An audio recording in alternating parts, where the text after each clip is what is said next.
Pakistan infrastructure पर हमलों का विरोध किया है। भारत डिप्लोमेसी के जरिए युद्ध के इस माहौल में भी भारतीय जहाजों के सुरक्षित आवागमन के लिए सतत प्रयास कर रहा है। भारत ने इस समस्या के समाधान के लिए संवाद का ही रास्ता सुझाया है। इस युद्ध में किसी के भी जीवन पर संकट मानवता के हित में नहीं है। इसलिए भारत का सतत प्रयास सभी पक्षों को जल्द से जल्द शांतिपूर्ण समाधान के लिए प्रोत्साहित करने का है। सभापति जी, संकट की स्थिति में देश विदेश में भारतीयों की सुरक्षा हमारी बहुत बड़ी प्राथमिकता है। युद्ध शुरू होने के बाद से लेकर अब तक 3,75,000 से अधिक भारतीय सुरक्षित भारत लौट चुके हैं।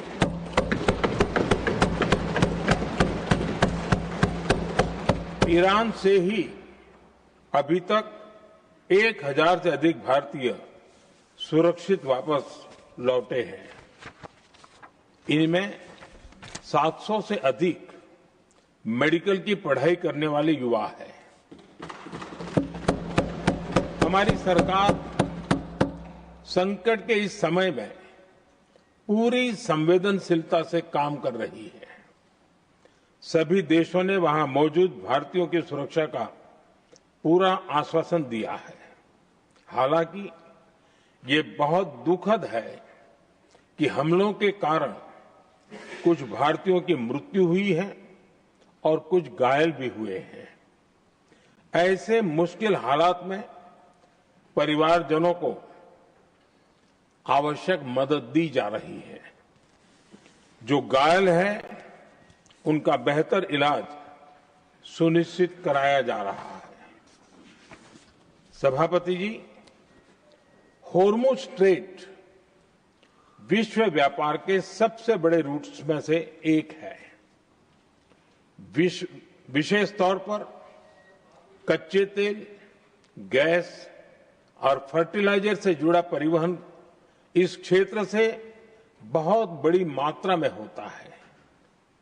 युद्ध के बाद से ही होर्मुज स्ट्रेट में जहाजों का आना जाना बहुत चुनौतीपूर्ण हो गया है।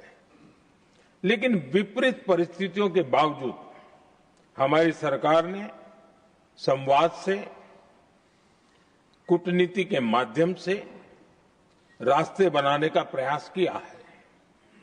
प्रयास ये है कि जहां से भी संभव हो वहां से तेल और गैस की सप्लाई भारत पहुंचे। ऐसी हर कोशिश के नतीजे भी देश देख रहा है।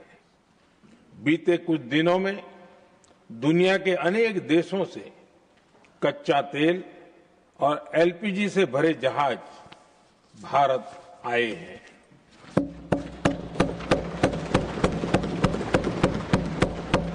इस दिशा में हमारे प्रयास आने वाले दिनों में भी जारी रहेंगे।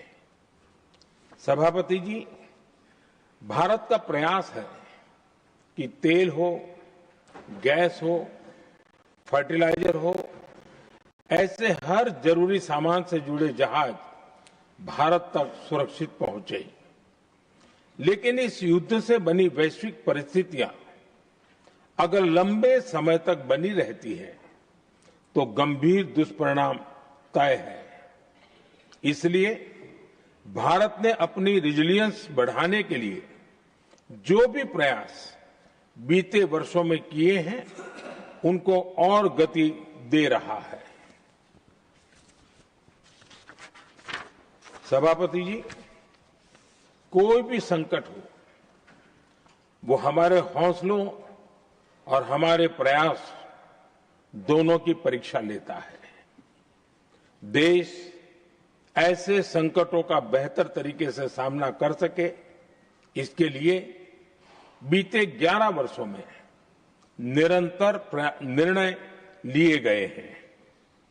एनर्जी इंपोर्ट का डाइवर्सिफिकेशन ऐसे ही प्रयासों का हिस्सा है। पहले क्रूड ऑयल, एलएनजी, एलपीजी ऐसी एनर्जी जरूरतों के लिए 27 देशों से इंपोर्ट किया जाता था। वहीं आज भारत 41 देशों से एनर्जी इंपोर्ट करता है। बीते दशक में भारत ने संकट के ऐसे ही समय के लिए कच्चे तेल के भंडारण को भी प्राथमिकता दी है। हमारी तेल कंपनियां संकट के समय के लिए काफी मात्रा में पेट्रोल और डीजल का भंडार रखती हैं।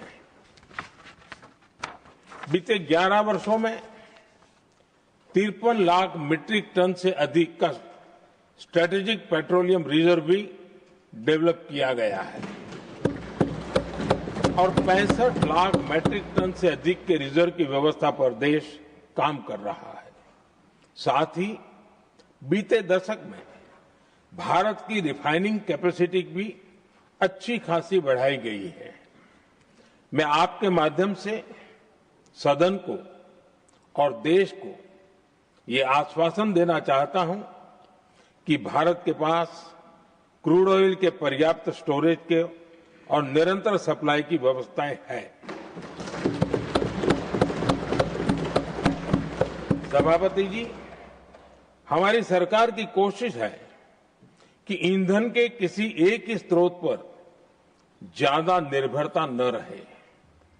सरकार घरेलू गैस सप्लाई में एलपीजी के अलावा पीएनजी पर भी बल दे रही है। बीते दशक में देश में पीएनजी कनेक्शन पर अभूतपूर्व काम हुआ है। बीते दिनों में इस काम को और तेज किया गया है। साथ ही एलपीजी के घरेलू उत्पादन को भी बड़े पैमाने पर बढ़ाने का प्रयास किया जा रहा है। सभापति जी, बीते वर्षों में सरकार का निरंतर प्रयास रहा है कि हर सेक्टर में दूसरे देशों पर निर्भरता कम से कम हो। हम ज्यादा से ज्यादा आत्मनिर्भर हो, यही एकमात्र विकल्प है। जैसे भारत का 90% से अधिक ट्रेड विदेशी जहाजों पर होता है, ये स्थिति किसी भी वैश्विक संकट में भारत की स्थिति को और भी गंभीर बना देती है।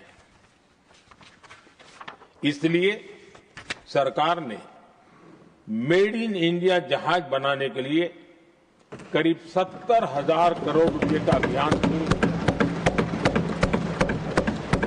भारत आज ship building, ship breaking, maintenance and overhauling ऐसी हर सुविधा के निर्माण पर तेज गति से काम कर रहा है।